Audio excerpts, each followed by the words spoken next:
Hello, magluluto tayo ngayon. Kawali. Sindihan na natin yung kalaan. Okay. Ilagay na natin ang gata. Ilagay na natin ang gata.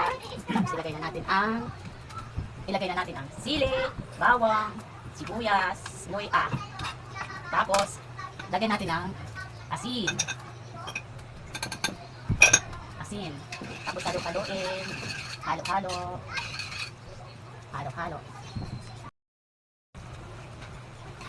Yan. Dahil kulong-kulong na siya, ilalagay na natin ang kalabasa at sitaw. Halo-halo. Halo-haloin natin sila hanggang sa lumambot ang kalabasa at sitaw.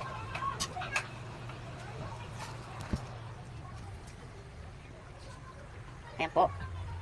Antayin natin na lumambot ang sitaw at ang kalabasa. Ayan, malambot na.